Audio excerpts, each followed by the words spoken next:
among Jesus' very last words were these. He said to his first disciples, go and make disciples of all nations.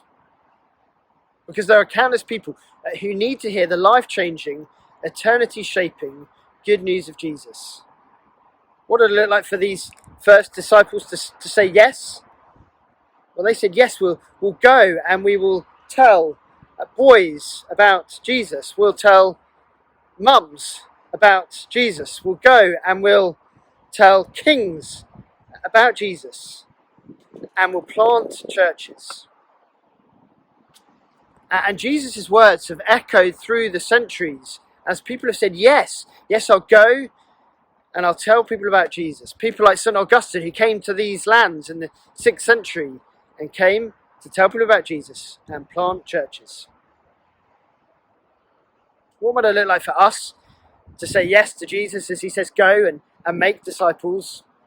Well, it's the same two things.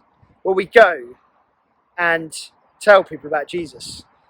Who do you know? Who amongst your friends and family might you go and tell them the good news of Jesus?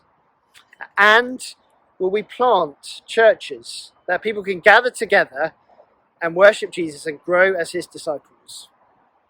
This city, depending on where you draw the boundaries, has a population of about 150,000 people. Just imagine for a moment. Imagine if everyone in this city lived within easy reach of a welcoming church that would tell them about Jesus.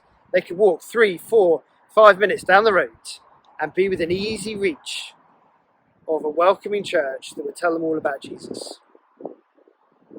So where might we start with that? We want to start with one, don't we? With one more church, within easy reach of a group of people who'll be warmly welcomed and see what it is to be a disciple of Jesus. How might we here at Holy Trinity see that happen? One more church making much of Jesus in the city. I've been thinking and praying about that over recent months. And in particular, I'm thinking and praying around the idea at the end of Anna and I's curacy to go and lead a church plant somewhere in this city, 12, 18 months down the line, for a group of us to go and plant a church in the city. We've been really encouraged that actually the bishop initiated us thinking about this at a meeting back in May. He suggested this to Richard and I. So at this stage, will you join us in praying about this idea of seeing one more church in this city that'll make much of Jesus, and praying for our city? We're going to start holding monthly prayer meetings. The first of those will be on Sunday the 5th of December for an hour, 4 till 5 p.m.